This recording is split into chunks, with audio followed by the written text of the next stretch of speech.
Hello and welcome to the Two Banks of Four podcast, episode 6, with myself, Harry Moore, and my co-host, Tom Atkinson. Tom, it's been an eventful week, to say the least. How are you? Yeah, I'm very good, thank you. Yeah, it's been very eventful having the international football. Honestly, I didn't think it would be that exciting or that much going on, really, but it's proved a lot. Indeed. I mean, nobody saw what's happened coming, and we'll touch on that as we go through the podcast, but it's been very, very eventful in terms of international football. So, throughout the episode, the things we're going to be talking about, as I usually do, I'm going to give you a bit of a lowdown on how the podcast is going to consist of. So, number one, we're going to be talking about the Czech Republic game against England, the game that England lost to many people's shock, to our shock as well, absolutely. No one saw it coming, but nevertheless, it happened, so we're going to be talking on that. Second of all, we're going to be talking on the Bulgaria game, both from a footballing point of view and from the racism point of view. Obviously, two very different things. England put together a very good performance, and obviously the disgusting things we heard in the stands, we're going to be talking about that as well. Thirdly, going to do a Premier League preview. Going to be touching on the Premier League games that are ahead this weekend. There's some very important games, some very big games. But furthermore, the big game we're going to be talking about in detail is the Manchester United versus Liverpool game. It goes without saying it's one of the biggest games in world football. And it's going to be a massive game in the context of the Premier League this year. Finally, we're going to be doing our first edition of the Supporters Say, which I'll talk about later in the episode. But we've got our first fan, Alex Radu, talking about Arsenal. He's just getting his opinion out there, and we're going to give him a platform to speak about on the call-in later this episode. But that's how we're going to finish the show. And yeah, I hope you enjoy this episode, guys. As I say, anyone who stuck around for the 2 hours and 18 minutes last episode, you deserve a medal. Fair play. We respect that. Anyone who's subscribed within the last few days, we've got a massive influx of subscribers come in. Again, I thank you all. Can't doubt any of you for doing that. I think it's exceptional, and you didn't have to do it, but you've done it anyway, so thank you for that massively. Before we start though, once you've listened to Alex Radu's part of the podcast where he does his opinion and we call him up, if anybody does sit at home and think, you know what, I really want to talk about my team but I haven't got a platform to do so, then simply drop us a message on any of the Two Banks of Four social media pages, to me personally, Harry Moore, or to Tom Atkinson personally, and let us know, because all it takes is 15 minutes of your time to ring us up and explain your opinion and say what you want to say about your team, because no doubt about it, there's going to be people sat there thinking, I would love to do that, what Alex has done, and as you get to the end of the episode, you'll see exactly what we mean. But anyway, here goes the episode, guys. We hope you enjoy. First things first, we're going to be talking about the Czech Republic versus England game. So Tom, give us a lowdown on what happened. So obviously this was the first defeat for England in the qualifiers since losing 1-0 against Ukraine in October 2009. I think overall it was just, it was a poor performance. The team seemed to lack drive, passion. They seemed slow, lethargic. I think they owe quite a lot to Pickford in goal, really. He played well, he made crucial saves. We shouldn't be saying this really, but if it wasn't for him, it could have been a lot more. It definitely could have been a lot more. I mean, some of the saves he was pulling off were, I think, when a keeper, if it would have been a different keeper in goal, we could have been very, very, very embarrassed by the Czech Republic. I think that's fair to say.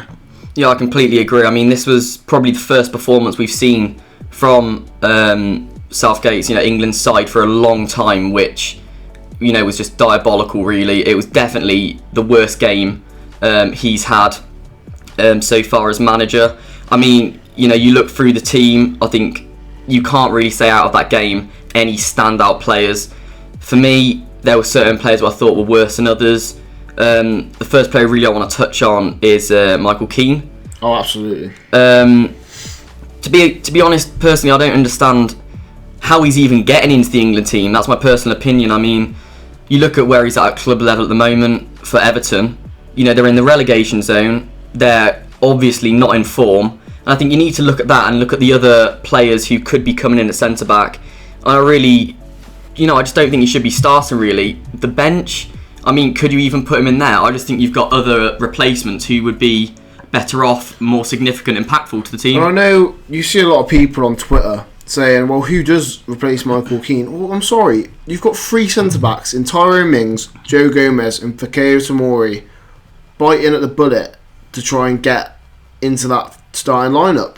All 3 of which have had better starts to the season than Michael Keane. And that doesn't take a genius to see. Just look at results. Look at the league table. It does not take a genius to work that out.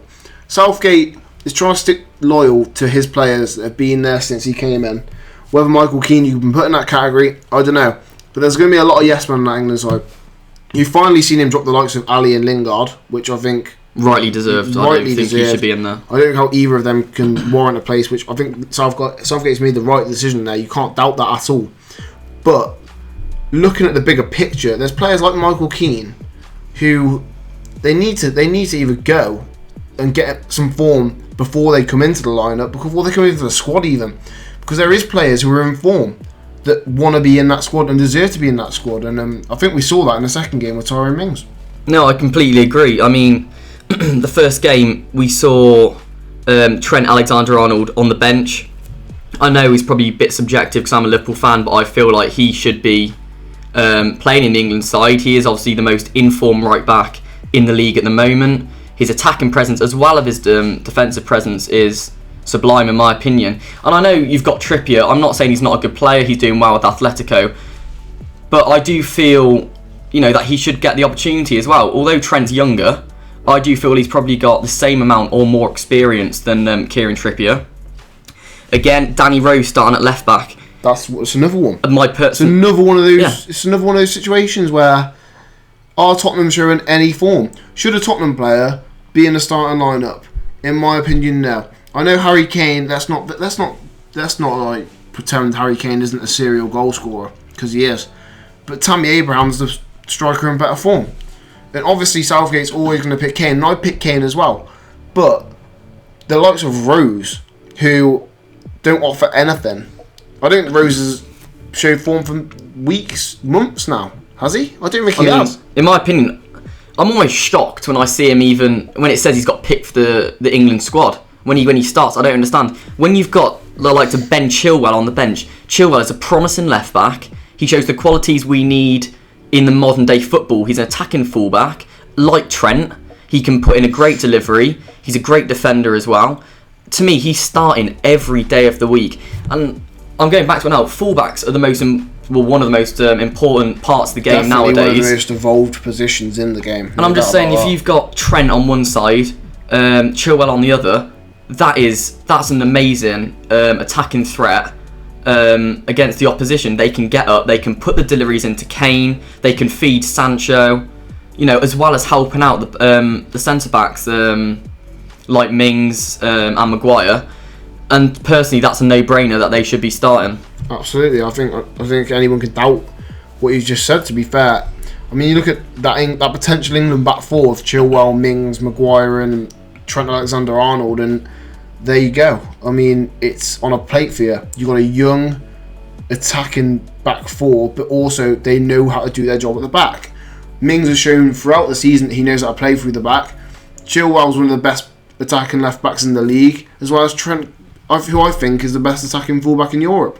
I mean, the potential's there for England. It's just whether Southgate will do what he's done to Ali and Lingard and get the out of form players out of the squad. I don't have anything against Lingard and Ali. If they find form, then fair enough, they can get back in.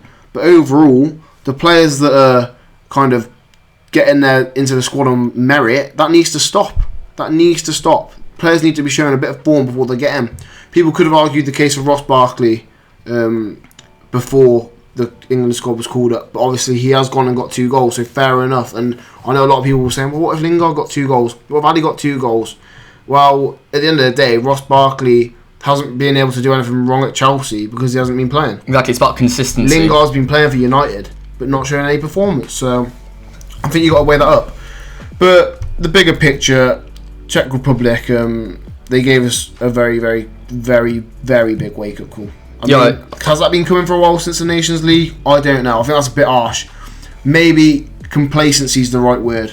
I think complacency is the right word because when you win 43 games of qualifying over a 10-year period without losing, There's always going to be one slip up, and it just happens that was against Czech Republic, and fair play. They played nice football, they threatened us, and they could have scored a hell of a lot more goals if they'd have took their chances.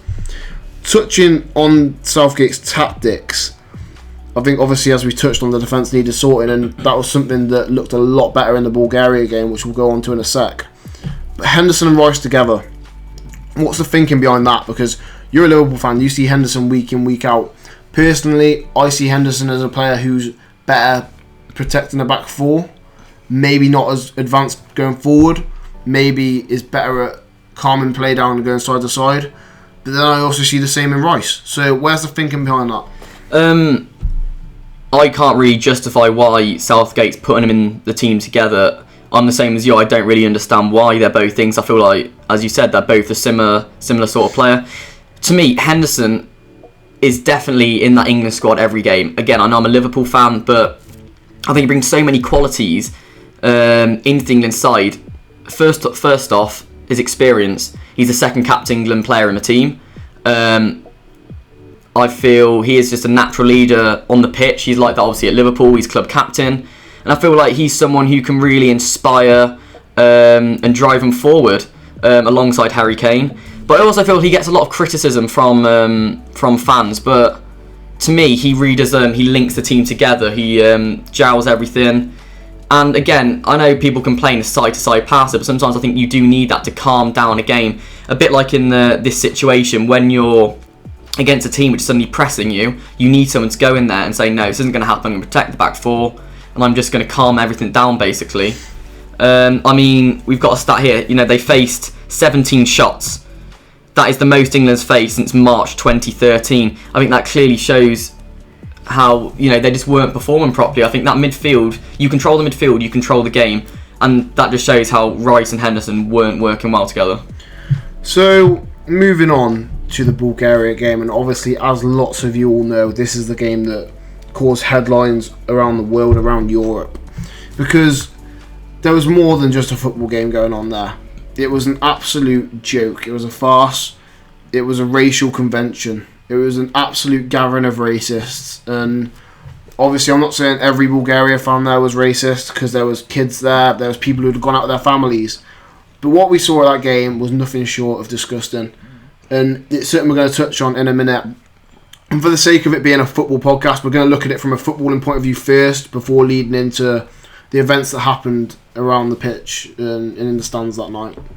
But looking at the overall game, I think it was a routine performance. It was a performance that was probably enhanced by what happened and boosted the England players, made them want to go that one step further, made them want to sprint for that ball that a little bit longer. I think Mings showed on that game what the rest of the Premier League haven't been seeing, and what the Villa fans have been seeing since he joined us last January. And that is a player that is calm, composed, strong on the ball, strong off the ball, knows his position, he knows where his other players are on the pitch and players are around him. He's the complete centre-back. And I think there's potential there to build an exceptional partnership with Harry Maguire. And overall, I think people have got to look at this and realise where Villa fans are coming from now, with how good we think Tyrone Mings is. Yes, he has a mistake in him every 10, 15 games, but doesn't every centre-back nowadays? Unless you're in the top tier of centre-backs, every centre-half around the world's making a mistake every now and then. Chiellini would have made a mistake this last season. Ramos would have made a mistake last season. The top centre-backs make mistakes, but Mings has shown a lot of qualities, and he's only the ripe age of 26. You know what I mean? So there's a lot of potential there. Same age as Maguire. Certain that Southgate will be licking his lips up, I think. But overall, England just... There was a bog standard display from the England side, scoring a lot of goals, and defence, they were solid. But England, they've scored the third highest amount of goals in Euro qualifying with 26. It doesn't even come to surprise anymore that we know where the back of the net is. It's facts. We've got a lot of quality going forward. Yeah, I completely agree. I mean, I thought it was a statement, basically, not only because of the racism during the match, but especially because of the defeat in the last game. So they played well under the circumstances. But as you said, you know, they dominated the possession, they kept the ball nicely. But I thought what we did quite well was we used the fullbacks very efficiently, of Trippier and Chilwell. They fed Sancho and Rashford in, and they got behind the defenders. It's evident it worked in the goals. And overall, you say it was just a solid performance, really, and it was something that we have been used to seeing in the past. And it was just nice to see that on the back of the last defeat, basically. So, we know it was a routine England win, but let's be honest, we both know, and I think everybody watching this knows, the game wasn't focused on football. We saw throughout the game that there was lots of Bulgaria fans in the stands making monkey chants at the black England players. There was a lot of Bulgaria fans doing Nazi salutes, and there was a lot of Bulgarian fans wearing balaclavas and trying to start fights with the England fans after the game. Can I say, we're in the 21st century, and whether it's a problem in Eastern Europe, whether it's a problem to do with the culture, you can say football this, football that, hatred towards another team as much as you want.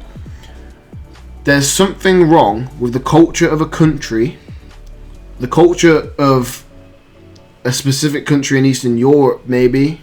It might just be Bulgaria. I'm not pointing fingers here, saying every country in Eastern Europe is like this, because I don't think that's the case. Czech Republic, there wasn't a problem. But you can't blame football when there's a man in a balaclava, a fully grown man doing a Nazi salute, then doing a monkey chant. That's deeper than football. That's a culture problem. Completely. That's someone who has had a distressed childhood and been taught to do that. I mean, I know there's managers resigning saying he didn't. Their managers resigned today saying he didn't hear anything. I'm not being funny. We all know what we heard. It's complete rubbish. Taro and Mings alerted the linesman, and the FIFA protocol took place. I mean, they announced it over the loudspeaker. That didn't work, so the play got suspended for a bit, and then eventually, when it did, the match carried on instead of being abandoned, which I thought was the right decision. If England had abandoned the match, I think the racists would have won. So, overall, I think the England players dealt with it absolutely incredibly.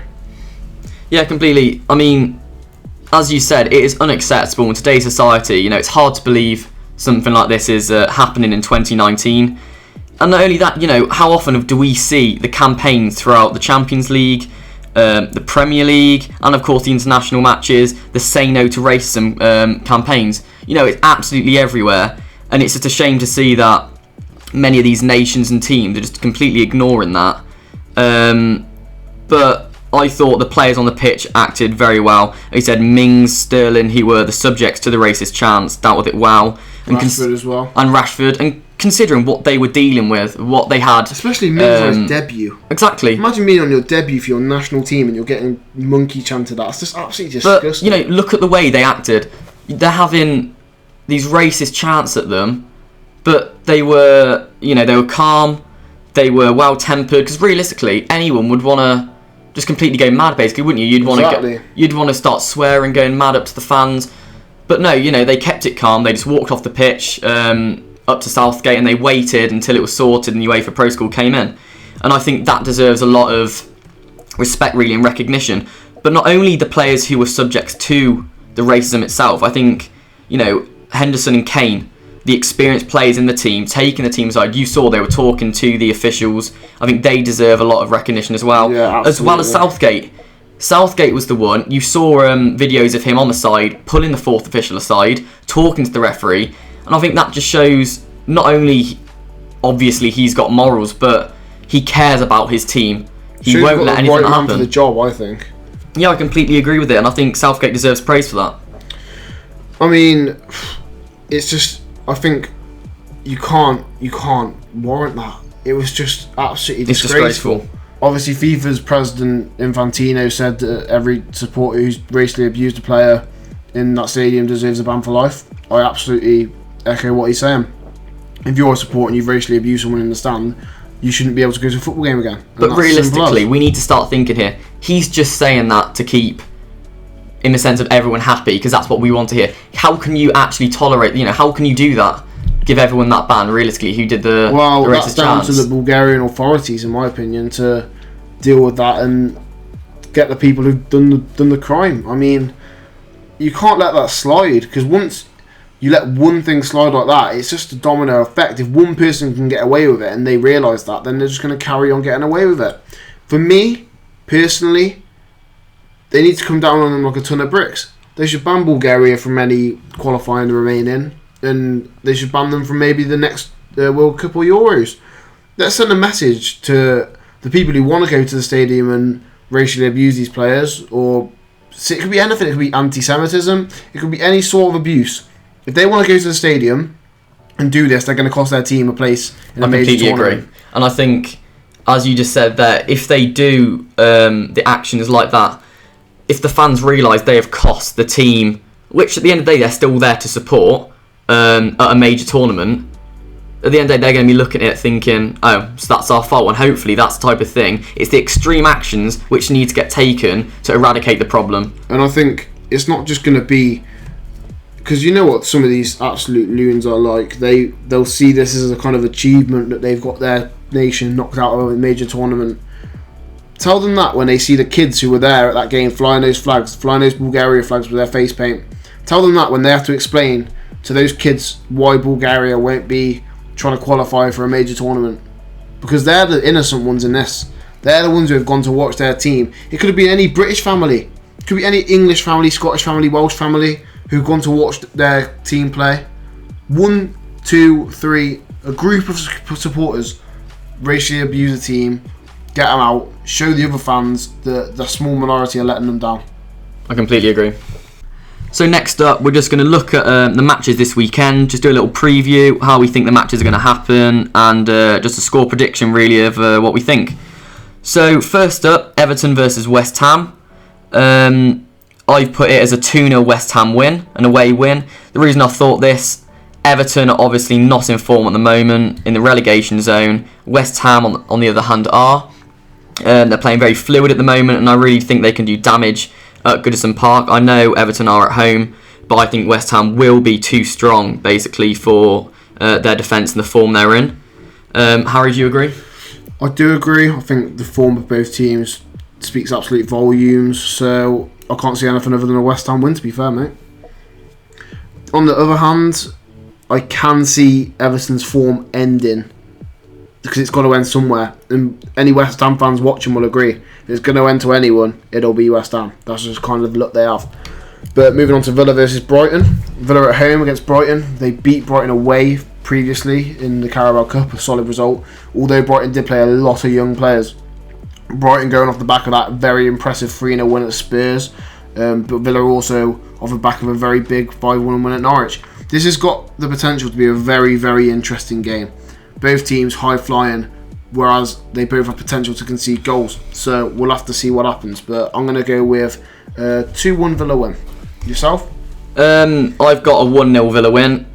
I know, as you just said, Villa coming off a big win against Norwich and Brighton also, but I don't think Brighton will sit down, basically. I think they will give Villa a challenge, and that's why I put a 1-0. I think it'll be quite a tight game. So next up, Bournemouth versus Norwich. I've put it down to 1-1 draw. Quite frankly, I don't think it will be a exciting, interesting game between the two sides. Bournemouth are in the better form than Norwich, but I think Norwich still have the players and the options basically to put damage onto the Bournemouth side. So I think they're both going to come away with a point. I'm thinking more of a Bournemouth win, purely because I think Norwich got exposed on last game against Villa. I think they got very heavily exposed, in fact.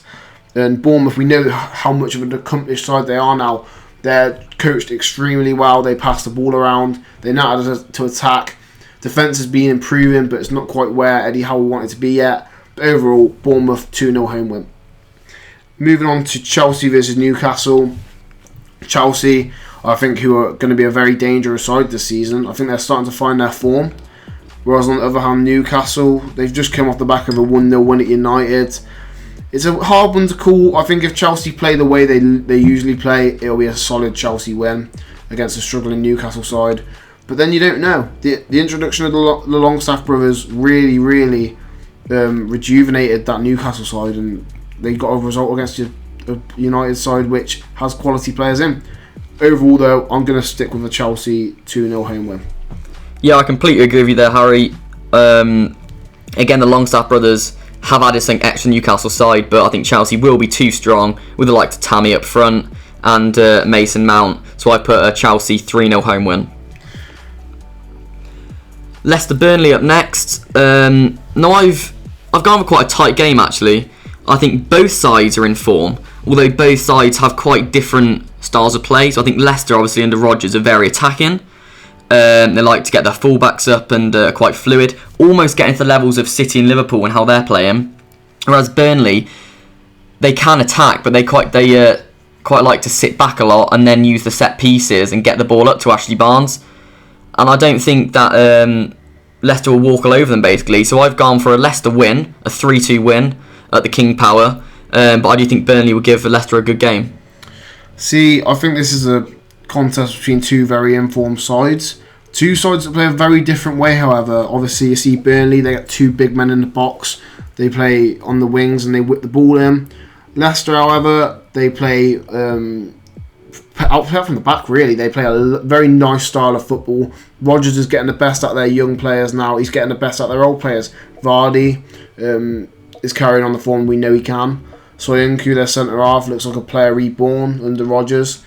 I think it'll be a very, very interesting game, but overall, Leicester's class could see them through. But I'm going to go with a Burnley win. I think they're going to rob it. An away win. I think they're going to win 2-0. Then we got Spurs versus Watford.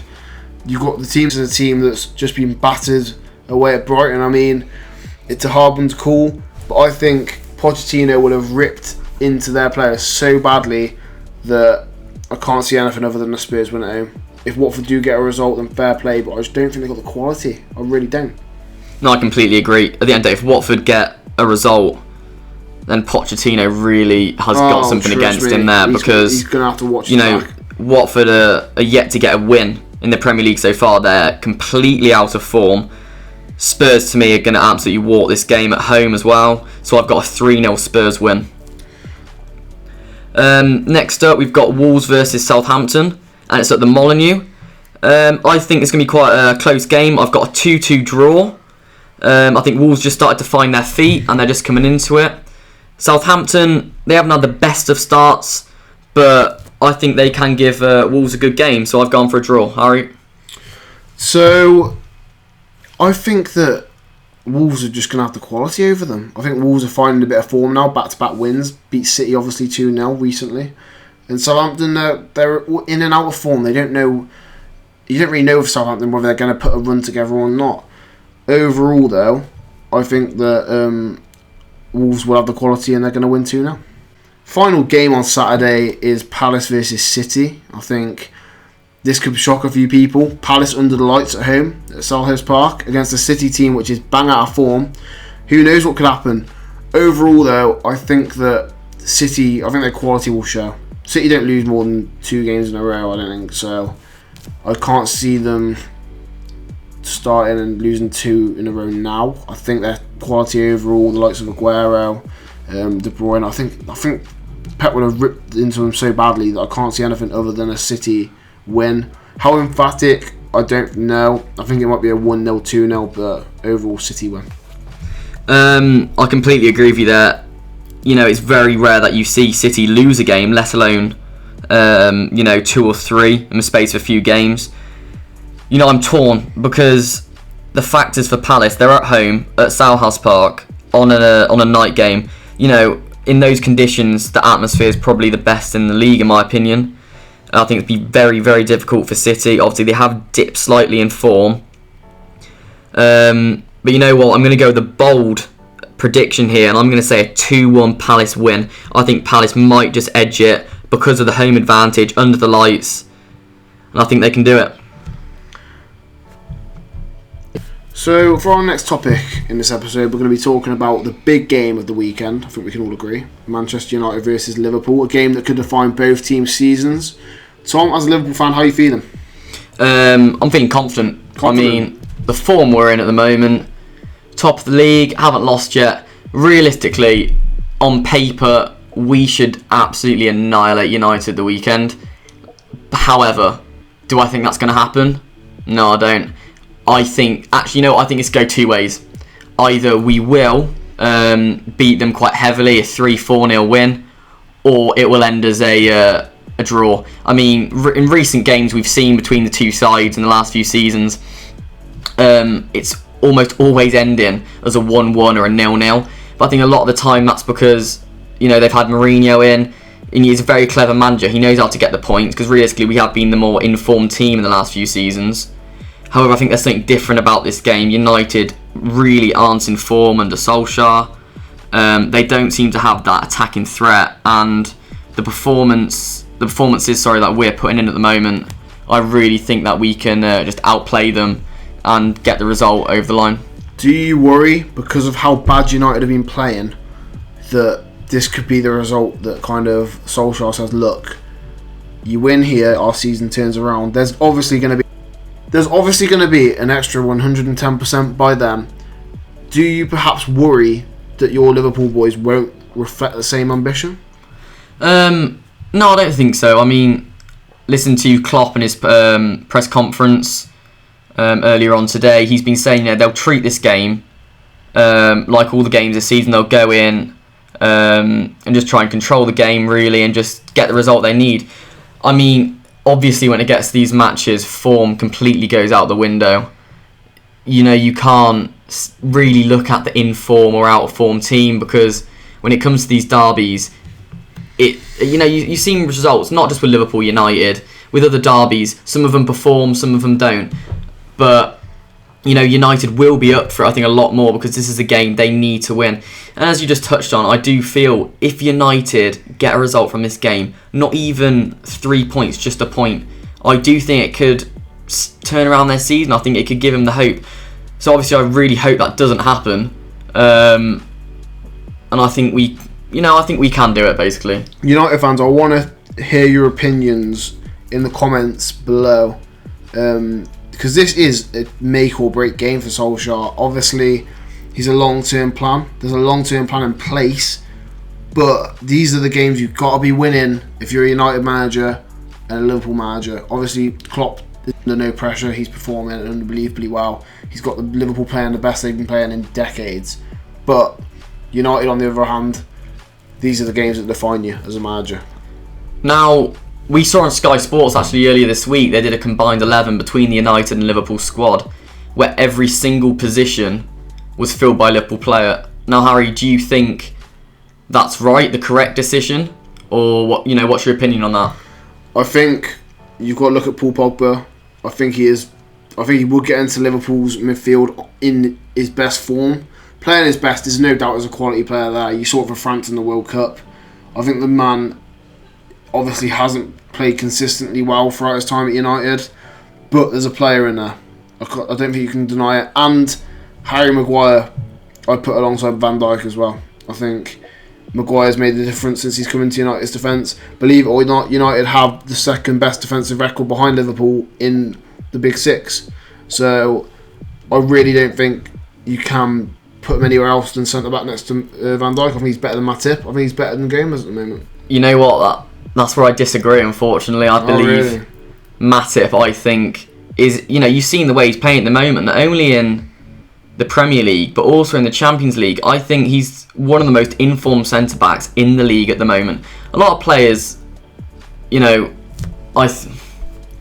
lot of people, I think, laugh at the fact that I would say that, and they don't rate Matip, but you need to look at, his performance and the way he's playing alongside Van Dijk. They've got that chemistry, and Matip's playing forward. He's not just looking behind the keeper or going to the fullbacks. He likes to drive. It adds an extra edge to the team. I mean, it's only the other month that he got Player of the Month in the league. True, very true. I think that just shows it, really. And again, alongside Van Dijk, I really think our defence at the moment is, immovable, really. I can't see the likes of Daniel James or Marcus Rashford penetrating the defence. What about Rashford? The fact that he's gone and scored for England during the international break, that's going to do him the world of good. Obviously, he's had luck against Liverpool before. Do you potentially worry about him breaking his bad run of form against you? It'd be absolute pantomime, wouldn't it, really? Breaking his bad run of form, not really. The main thing I worry about, I guess, is just his pace. We know he's going to be going up against Trent. Trent has obviously got a lot more experience since the last time we played United, but we have seen it in previous games where Rashford has exploited Trent at right back, because I can put my hands up, I can say Trent sometimes just get caught out at right back when they're attacking onto him, because although he is a really good attacking fullback, and I do think he can defend just as well, he can get caught out in positioning sometimes. So I think they need to be wary of that. I think Matip or Van Dijk can cover, however, for him and help him, but realistically I think that's the only thing we need to look out for, is the pace up and down the line. You touched on his goal for England earlier on in the week. Honestly, it's a good goal. He went past a few defenders, put it top corner. I thought the keeper could have done better, personally, to be fair, with a shot. And obviously I'm English as well, so I wanted him to score. But yeah, I don't think it will change much, really. He'll probably be up for it just as much as the rest of the team. But I don't think he will do too much damage. Right, so on to the next section of the podcast. We're going to be doing a new feature called The Supporters Say. So with The Supporters Say, it's our chance to give the public, the people who watch the videos, the opportunity to speak and voice their opinion on their club or their team. We feel like this isn't something that the people of Worcester have enough opportunity to do. Many football fans will agree with us. If you're a supporter, where can you really voice your opinion other than Twitter and Facebook? Where can you actually speak about it? So, a bit like Talk Sport do on a national scale, that's what we're going to try and do with Worcester, and we're going to really try and push this forward. So, first person this week, I guess, is Alex Radu from Worcester. He's an Arsenal fan. We're going to give Alex a ring now and let him voice his opinion on his club.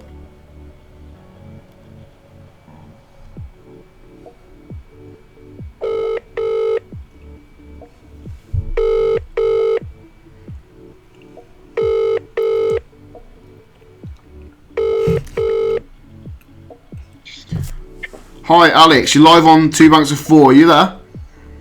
Hello. Hi Alex. So, am I correct in thinking you're an Arsenal fan, yeah? Yeah, that's correct. Okay, so I'm just going to ask you a few questions, and obviously you can tell me your opinion on the situation at Arsenal. It's one that obviously has raised a few eyebrows this season, I'd say, with the form that you're carrying now, only 1 point behind Man City. So, how long have you supported the club, and with that, what's the best moment you've had while supporting the club? Yeah, cheers, man. It's good to be on the pod. So, I've been an Arsenal fan for about 10 years, nearly 11, and it's been a bit of a roller coaster ride. Obviously, if you've been a fan of the Premier League, never mind Arsenal, you see we've got a mixed bag of performances week in, week out, and so I'd say our best moment was probably the best moment for me that I watched was probably us beating Barcelona in 2011 on that cold February night at the Emirates, 2-1. We were losing in the first half. David Villa netted it past us, and we were looking relatively shaky for the full 90. But luckily, in the last 15 minutes of the game, our top goal scorer, Persie, came through in the 78th minute to pull out the 1-1.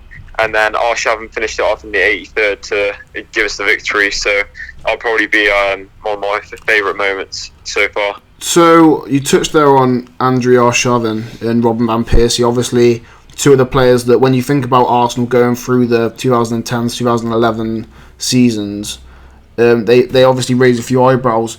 What do you think went wrong for Arshavin, and why couldn't he secure that legacy as like an Arsenal legend and go on to win you trophies? What went wrong? Because obviously we saw him score 4 goals against Liverpool. I mean, everyone thought that could be the massive break for him. Yeah, you see, I think it was more of the case that the quality of the Premier League kind of just like accelerated beyond the talents of Andrey, and unfortunately he couldn't keep up to the standard. And the thing is, that's the reality with the Premier League nowadays, that they're playing top level of football, top tier football, which you don't find in any other place in the country of England and Europe on the whole, and possibly even the world. So the fact that the defenders became more agile and more physical, I think that kind of ratted him out of the game. And obviously Arshavin, he wasn't exactly the most physically capable player, but Van Persie, obviously he didn't have any issues. Had a great couple of seasons at Arsenal, went to United, did bits there. So yeah. Hi Radu, it's Tom here. So we're just going to touch on this season now. So basically, we just want to know your opinion. How do you think the season's gone so far? Are you happy, disappointed? What is your general opinion? Yeah, so the season, as you said, we're third place. We're a point behind City.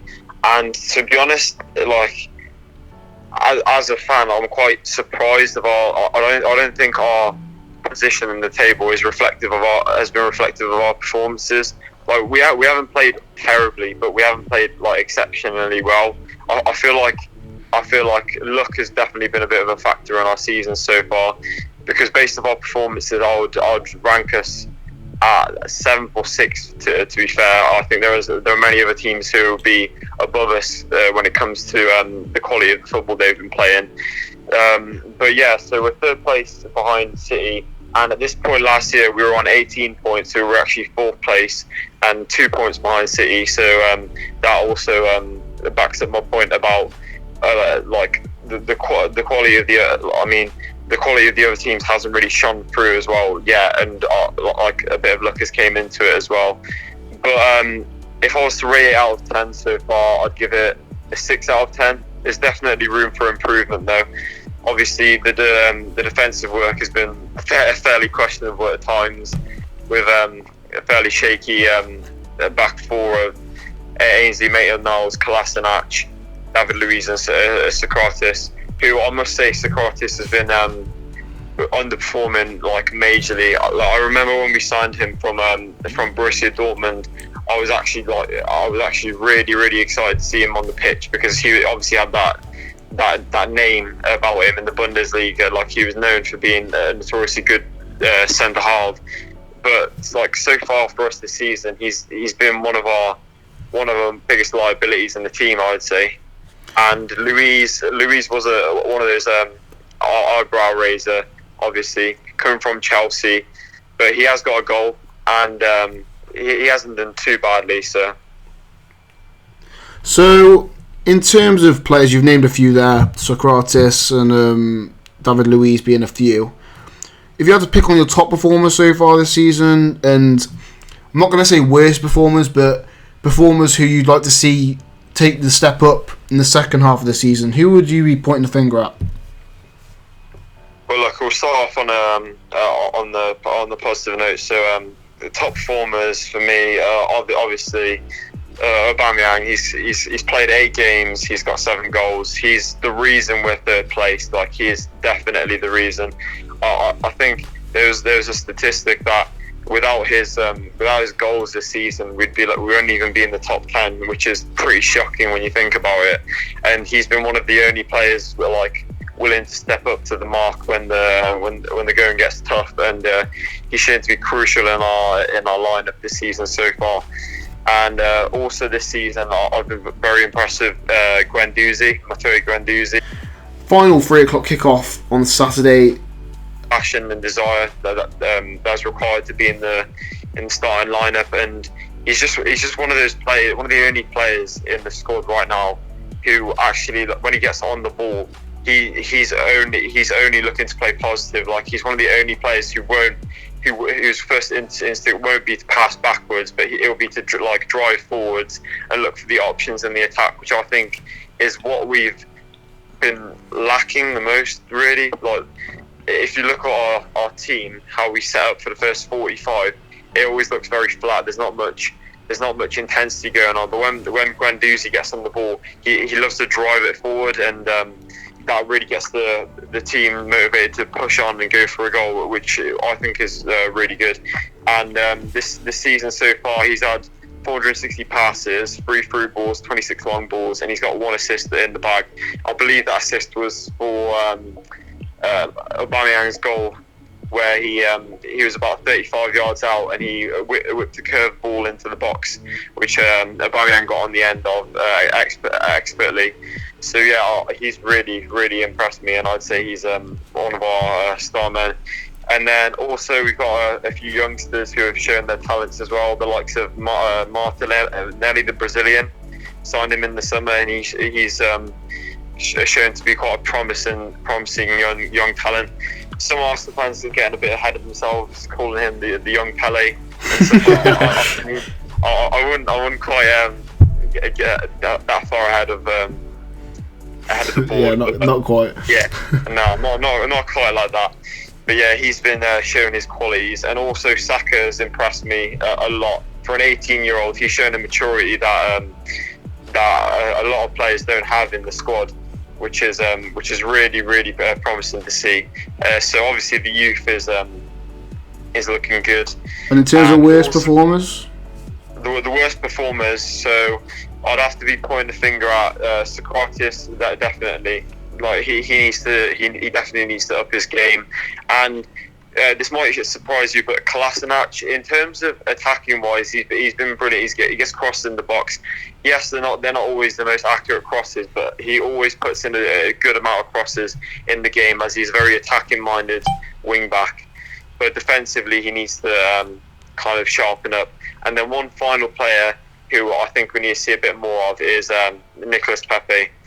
Because I feel his 1 goal and 2 assists for his 8 appearances doesn't quite, live up to that 70 million euro.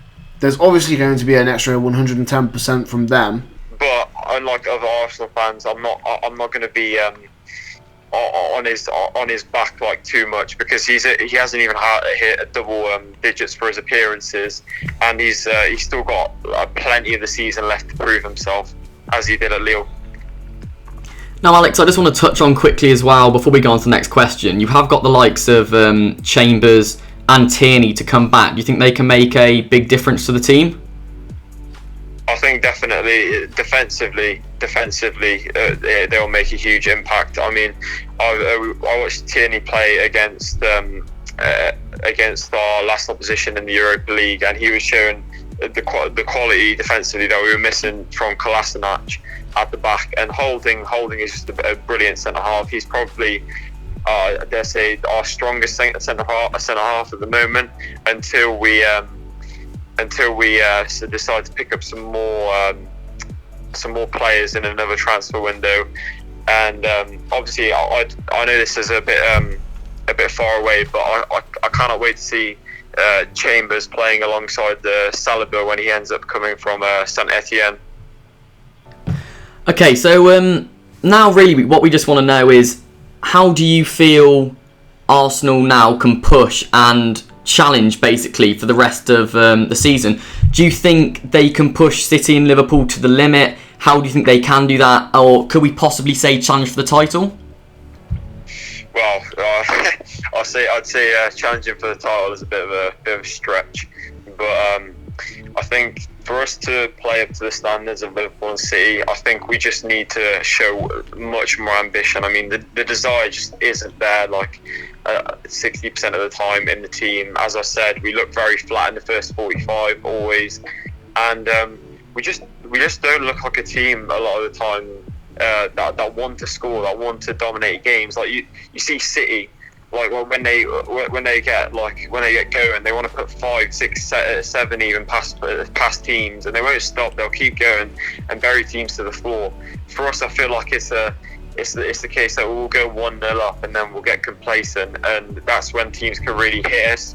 And that's also probably why we've had 3 draws already this season, because one, we're just not willing to show that intensity and that desire needed to play at a club of the calibre that Arsenal are, and the 2, once we get the lead, we're just not looking defensively able to maintain it, or able on the attack to extend the lead. So I think desire needs to be shown, more desire needs to be shown, and I think another person I haven't touched on really is Emery. I think tactically he's been a bit iffy in some of the games, like playing 3 DMs the other week was very questionable. I mean, he's almost trying to play Lucas Torreira as a number 10, and obviously we don't have on number 10 anymore, seeing as Unai Emery has pretty much excluded him from the squad and from the club, as you've heard of Ozil's mistreatment lately. But yeah, I feel like the tactics need to be sharpened up, the desire needs to be there, and someone else other than Xhaka needs to step up as the leader. Like, I think we can all agree that Granit Xhaka, although he isn't the worst player in the world, he definitely is not the man to wear the armband for Arsenal Football Club this season. Yeah, I completely agree with you there, Radu. So, just to finish off, Ruddy, I think it's been really interesting hearing your thoughts. I think a lot of Arsenal fans will appreciate you saying the things you say, because it's a thing with Arsenal where the cracks are obviously there, but it's a project. Emery's been given a bit of money to spend, and you can't doubt the fact that they're 1 point off City. I know results may not show that, but to be a good team, you've got to be able to get points on the board when you're not playing your best, and I think that's what Arsenal have done quite well this season. But just to finish off anyway, predictions for the rest of the season, where can you see Arsenal finishing? Well, in all truth be told, my initial start of the season prediction was actually 7th place. I didn't see... I wasn't very positive about us at the beginning of the season. I didn't really see the potential for us to perform at the level of City and Liverpool. But now, it's things are looking up. I mean, as Tom said earlier, Chambers, Tierney coming back in the team, Lacazette is getting back to full fitness. And once we get our team up to scratch defensively and get Lacazette back on the attack, and we may be able to definitely challenge for top 4, possibly top 3, I dare say.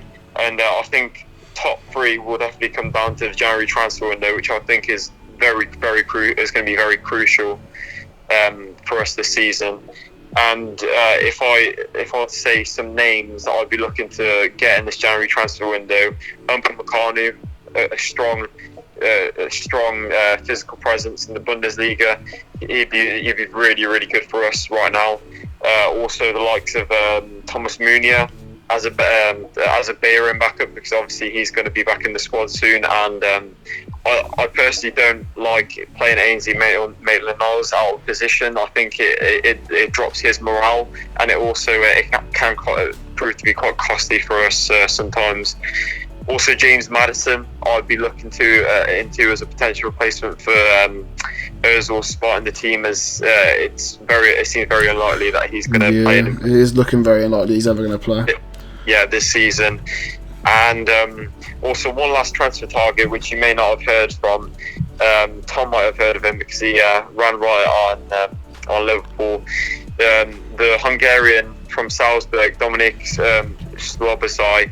He's a midfielder from Leipzig from Salzburg, and he's been shown to be very, very electrifying with his pace, and he's been very creative for Salzburg so far this season. And I feel like getting him and the James Maddison in the squad will really, really liven up the midfield and show more this desire and ambition to push the team forward towards the end of the season and aim for top 4 and maybe top 3. I think both of them show a lot of promise, and they really could help you out. Yeah, I agree. So anyway, Radu, it's been an absolute pleasure having you on, mate. Cheers. You're the first fan that's phoned in, so all I can say is good luck for the rest of the season, and we'll give you a ring next season to see how they got on.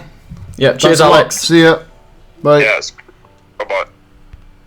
So on that note, we're going to give this episode an end now. I think it's been one of those where international break, it's not easy to come in off the back of an international break, but it hasn't been that hard because of all the stuff that happened in the England games. Obviously a loss and the racist chanting. But before we end, Tom, you got something to say? I do indeed. So first off, we just want to say a big happy birthday to Mr. George Randall. Happy birthday, George. Turning 18, so we hope you had a good day. And we also want to say a well done to the team we sponsor, the Christopher Whitehead Sixth Form, who got an amazing 4-1 win against Hanley Castle, with goals coming from Will Bourne, Callum Clayton, Charlie Caulfield and Sam Judge. And I want to touch on the man of the match performance from the man sitting right next to me, Mr. Harry Moore. I mean, what can I say? I want to thank my family, my friends. It was a great performance in goal, thoroughly deserved. So yeah, well done to the boys. You're never going to find a safer pair of hands, that's all I'm going to say. Also, shout out to Liam Arnold with his quality back pass in the second half. Couldn't have avoided it better. Very true. But anyway, that's it from us, guys. Thanks for watching, and we'll see you next week. See you next week. See you in a bit. Bye.